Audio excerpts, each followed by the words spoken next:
and hoax aimed at misleading the public. He further claimed he had personally reviewed the names, pseudonyms, and backgrounds of the individuals featured in the expose and found that none were minors. The BBC production aired as part of its investigative journalism series, painting a disturbing picture of girls allegedly below the age of 18 being sexually exploited. Consequently, the claims triggered public outrage and calls for government action. However, the CS has insisted that the individuals featured in the program were adults who knowingly posed as minors. Mr. Speaker, following the allegations of trafficking in persons involving children for purpose of sexual exploitation in Mai Mahiu Town, Nakuru County, through a viral BBC documentary, officers from anti-human trafficking and child protection units were deployed. On 6 August 2025, 4 witnesses were interviewed and their statements recorded. Neema, Selina, and Mary Nyambura Njeri, who had both been interviewed in the BBC documentary, posing as victims of child sexual exploitation, as well as Millicent Muturi Wairimu, the chairlady of commercial sex workers in Mai Mahiu Township, and Jane Wamuyu Kungu, caretaker of Tamasha Lodgings.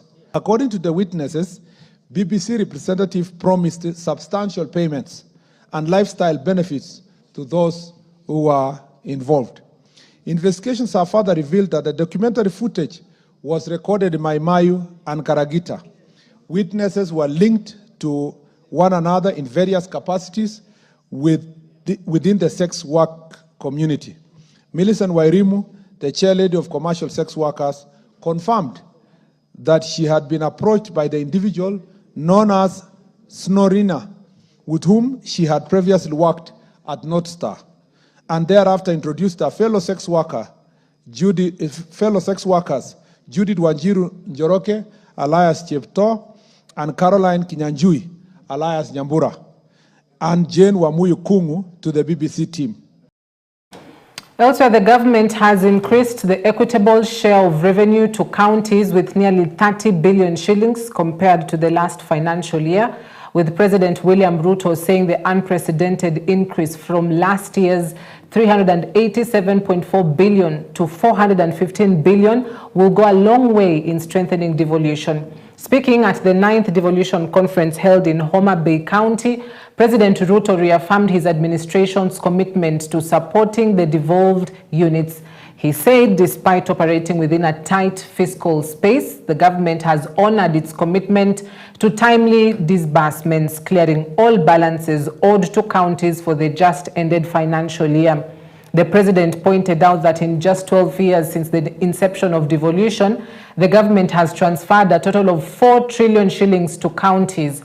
Also present were Homa Bay County Governor Gladys Wanga and the Speaker of the Senate, Amason Kingi, among other leaders. Of devolution was creating units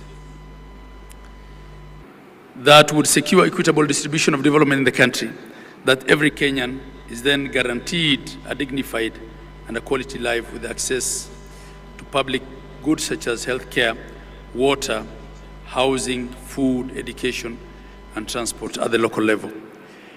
Creation of administrative units beyond the county governments in wards, villages, and planning committees is further meant to ensure that the communities are heard and that the citizens' needs are met no matter where they are in Kenya. Under the Division of Revenue Act 2025, we have allocated an unprecedented Kenya shillings 415 billion to counties, nearly 30 billion more than last year's allocation. The County Allocation of Revenue Act 2025 distributes this equitable share among the 47 counties in strict adherence to the revenue sharing formula set out in Article 217 of our Constitution. And again, today marks a turning point. We are using a new revenue sharing formula, again marking another historic step. This is the first allocation, as I have said, to apply the 4th determination of the basis for division of revenue approved by Parliament this year. This is not just more money. It is a stronger foundation for counties to deliver, develop, and transform people's lives. Days after a shocking audit report from the Auditor General Nancy Gathungu, which revealed irregularities on the e-Citizen platform, which may have led to the loss of at least 10 billion Kenyan shillings, President William Ruto has defended the platform, saying it has reduced corruption and cartels. While speaking at the devolution conference in Homa Bay County, the president hailed the platform, saying more than 500,000 Kenyans access it on a daily basis, with more than 500 billion shillings transacted annually. In a special report to the National Assembly, the AG said the vendor's control of the platform poses a single point of failure and a strategic risk in public service. The platform has seen and has been an engine of economic opportunity, creating 600,000 jobs in ICT, support services, logistics, and other sectors, providing that digitization and proving that digitization is not just about convenience, but also about livelihoods. Most importantly, e-Citizen has been a powerful weapon against corruption. By eliminating cash handling and embedding full digital audit trails, we have reduced opportunities for bribery and made transactions traceable, fair, and secure. Citizens can now follow the process and the progress of their applications and payments online, confident that the process is impartial and transparent.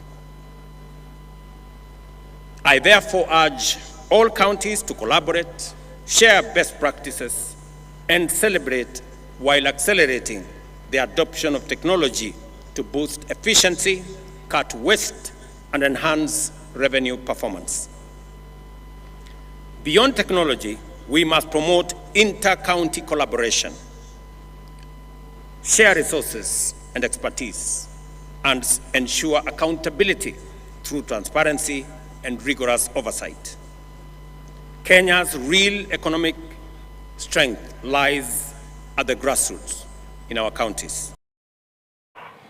At the same time, the head of state has said the government is building more than 170,000 student accommodations in institutions of higher learning around the country through the affordable housing program. Speaking at the groundbreaking of the construction of Tom Mboya University's student village in Homa Bay County, he said the accommodation in colleges and universities will foster a secure and accessible environment that will enhance the academic performance of children. The Tom Mboya village is a 588-unit hostel that will host more than 2,000 students. The hostels will be the first ever constructed under the affordable housing program and will generate more than 1,500 jobs. Ujenzi wa student village katika Tom Mboya University. When we launch the first ever built student accommodation under our housing fund program.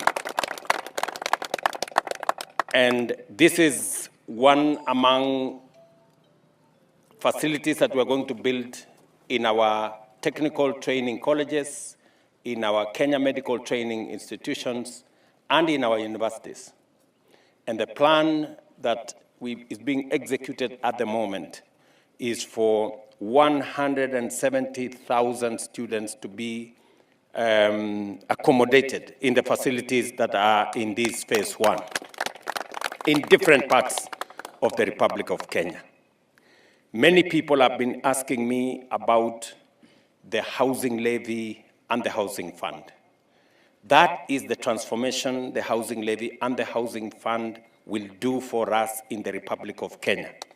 Apart from building already 160,000 units of housing, 3-bedroom, 2-bedroom, 1-bedroom, studios, we are also building 400 new markets across Kenya. And now we are extending the housing infrastructure to students' accommodation. So to parents, to citizens, many of our young men and women in TVETs in Kenya medical training centers, in universities, live in very dangerous places. Sometimes many of them live in slums. We want to bring back our students to campus. We want them to be here to learn in an environment where they are focused, where their attention is focused, and where they do not have any danger of being mugged, or being raped, or of any insecurity being visited upon them.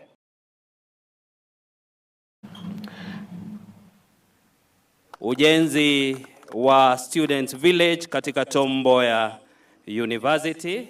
When we launched the first ever built student accommodation under our housing fund program. And Deputy President Kithure Kindiki has asked the former Deputy President Rigathi Gachagua to keep off government matters as he was impeached from office, losing his seat in 2024. While engaging with over 3,500 grassroots women opinion leaders from Tharaka Nithi County to update them on the progress the government is making to transform the county, Kindiki accused Gachagua of spreading falsehoods against the government to paint it in bad image. Mwenye alipatiwa kazi ya Deputy President akaharibu kazi. Akashindwa. Si alishindwa? Ya alishindwa. Kwa sababu alipewa kazi badala ya kusaidia mkubwa wake, anaenda kupigana na yeye. Yes, ndio nawaambia kuna elimu ya shule na kuna elimu ya maisha. Hiyo elimu ya maisha ndio hata umuhimu zaidi kuliko elimu ya kitabu. Unaweza kuwa na elimu ya kitabu lakini hauna elimu ya maisha. So anaenda pale anasema hata mimi ni rais kiasi. There can only be one leader at a time. Yeah. There can be only one leader at a time. Wezi kuwa na leaders wawili. Na hii kazi ni ya kusaidia rais. Sio ya kushindana naye. Ni ya kusaidia rais. Kunyeshe, kusinyeshe. Kulia, kushoto. Mbele, nyuma. Kazi yangu ni kusaidia rais na kutetea serikali. Ama namna gani? Mambo ya kupiga serikali ni mambo ya upinzani. Wale wako nje upinzani waendelee na hiyo kazi, yangu ya kusaidia rais. Na kama niko na ushauri wowote wa kupatia rais, sio kwenda kumshauri mbele ya watu hadharani. Mimi namshauri vile na shauri yanga baba yangu. Naenda jioni namwambia mkubwa kuna hiki kitu naona namna hii, tufanye hivi, alafu naondoka. Sio kwenda pale ati hadharani ati kujionyesha hata wewe sasa umekuwa na kifua kama babako. So kazi yangu mkiona sina kazi nyingine ni ya kusaidia rais. The Kenya National Commission on Human Rights now wants the government to ensure that justice is served for the families of victims of protests and demonstrations. The commission, while lauding the establishment of mechanisms to compensate the victims as set up by the president, also wants the government to go beyond the envisioned monetary compensation to include accountability and justice.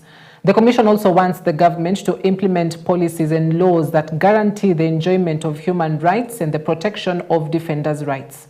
I think the question we need to ask ourselves, and I think the approach the commission is taking, is we need to look at compensation within the broader concept of reparations. So reparations comes with accountability for human rights violations. Reparations come with acknowledgement. Reparations come with compensation. Reparations come with memorialization. So it's a big concept. And I think what the president possibly and the team have done is to look at just one of the aspects of reparations. And it will be important that as the team goes around doing its work, would be possibly, number one, to broaden its area of work. I think number two would be to look at, I think the number at the commission, we think that the period that has been given to the task force is, I think, very short. If you look at All right, at that point, allow us to take a quick breather. We'll be back shortly with more news making headlines. Stay with us. Busia County Governor Paul Otuoma is under pressure to crack the whip after top officers were linked to a 1.4 billion shillings fraud in misappropriation of county funds. The suspects, who include 3 county CECs, a chief officer and 2 directors, were apprehended by detectives from the Ethics and Anti-Corruption Commission during a coordinated operation. The officers also raided the suspects' homes and offices as part of the ongoing investigation. Residents and leaders from the county are demanding immediate action from the governor to restore order within the devolved unit. Viongozi wetu wa county, hasa governor wetu, Governor Paul Otuoma, tunataka kumwambia kwamba sisi wananchi wa Busia County tunasikitika sana kwa sababu tunaona tulimchagua tukampatia nafasi ya kufanyia sisi raia, lakini hawafanyi kazi kwa raia. Juzi tulipoona kwamba watu wa EACC wamekuja kufanya raid na kutafuta kwamba kuna ufisadi, tunauliza, je, governor mwenyewe naye anafanya nini kuhusu serikali yake? Kwa sababu yeye ndiye alichagua hawa ma ECCs ama ma CECs, yeye ndiye alichagua hata hawa ma directors ambao wanasemekana wanafanya ufisadi. Ingi samaki huoza kutokea wapi? Kichwani. So governor pia vile unanyamaza, inamaanisha sisi pia tunaanza kususpect hata wewe pia uko na hii cases ambayo iko ndani. Na usipoamuka na kuanza kusema state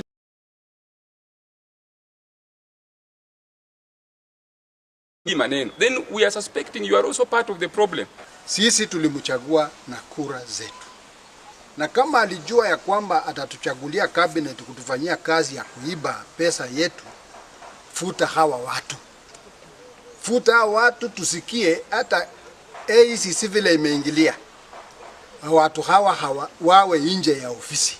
Sio ti wako pale, sijui kesi iko kotini, sijui mara wametoka kwa bond, mara sijui ni stories hizo sisi hatutaki. Tunataka tusikie kutoka kwa Otuoma, aide press mwenyewe aseme nimefuta hawa watu wote. Yes. Ili a replace na watu wale ambao wako ni integrity ya kutosha kutufanyia kazi watu wa Busia. Yeah. Na kuomba kwa unyenyekevu gavana wetu, naomba kwa unyenyekevu speaker wetu, fanya kazi kulingana na vile sisi tunataka ufanye. Na wala si kama wewe unataka kufanya ama wengine wachache ambao wanakuongoza kufanya vile wanataka. Ukifanya vile sisi tunataka, kaunti yetu itapanda na pia itakuwa kama kaunti zingine.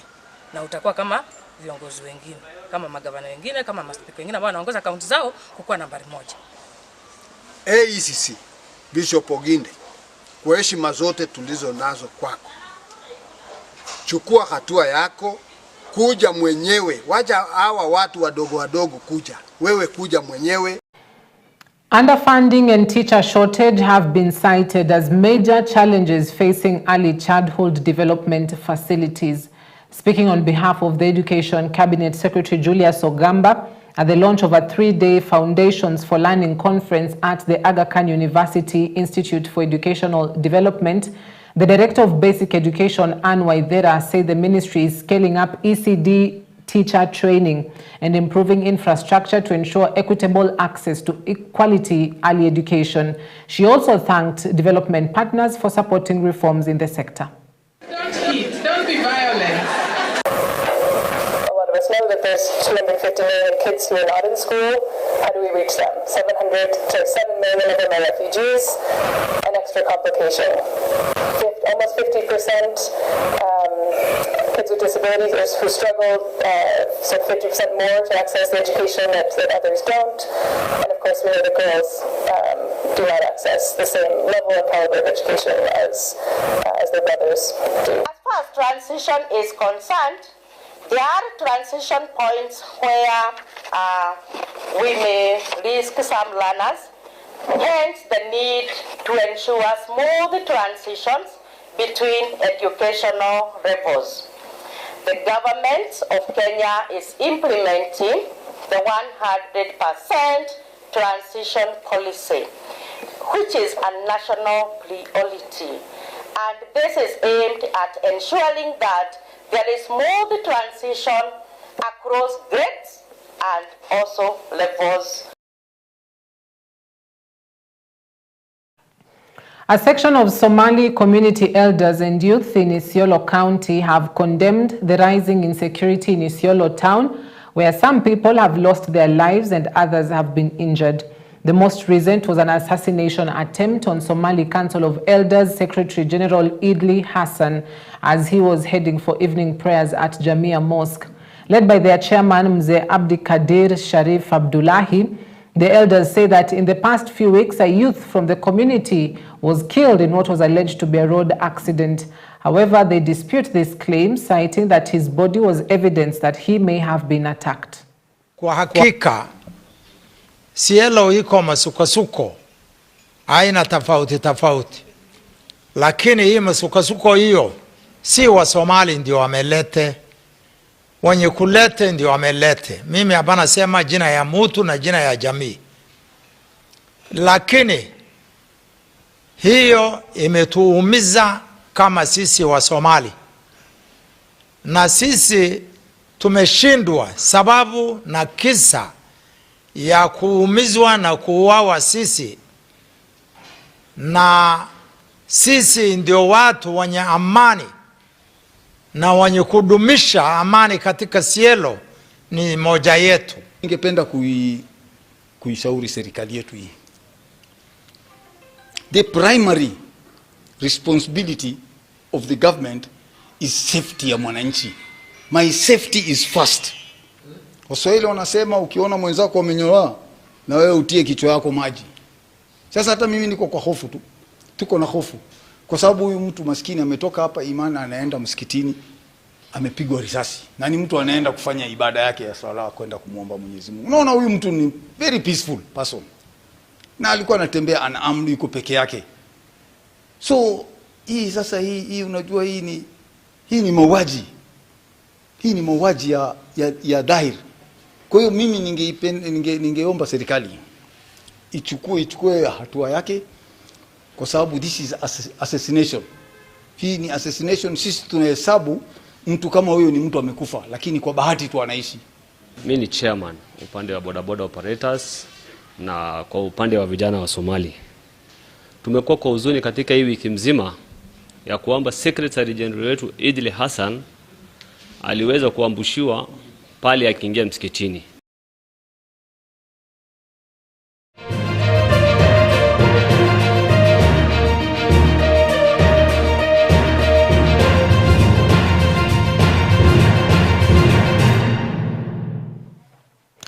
Now to sports, over 200 coaches from 6 African countries kicked off their ASCA training at Crawford International School, led by American-based coach Sarah Holman. Among the participants was Nduta Wanjiru from Synergy Swimming Club in Kigali, Rwanda. Speaking to the media, she said day one had been a great start. And Tony Kasuja, a coach from Dolphin Swimming Club in Kampala, Uganda, and the Deputy Technical Director of Uganda Aquatics shared similar sentiments. He gained valuable insights into the relationship between coaches, athletes, and parents. Kasuja added that he now better understands the importance of leadership and how to keep athletes afloat in the sport without giving up, and describing the lessons as something to hold on to. Sarah Holman, the accredited ASCA coach overseeing the program, described the first day as a success, having completed the level 1 course tests. We have wrapped up level 1, the foundations of coaching. Everyone engaged in some great conversation and discussion on what are the foundational elements of being an awesome coach. And we took our tests this morning and everyone has done great with that. And so we are going to take a quick pause for lunch now. And this afternoon, we're going to take everything we talked about this morning and build that into the finer details of coaching strokes and coaching technique. And what does that look like? And how do we become great instructors of the art of Day one has been a very good day. I think it met my expectations. First of all, we've learned a lot and gained about different pedagogy skills, especially on how to work with the athletes, work with parents, having good communication skills, and why we need those skills. What makes a better coach, and how you can improve and become better and maintain the athletes enjoying the sport of swimming. We learned a lot about the fundamentals of being a level 1 soccer coach, and currently the session that is going on is just an intro to level 2. I've really enjoyed being here. We've learned a lot. There's habits that I had before, and now I'm already rethinking about changing them, and I think it's amazing. Coming here has been a really good opportunity, and I'm glad that this opportunity was given to all the East African coaches.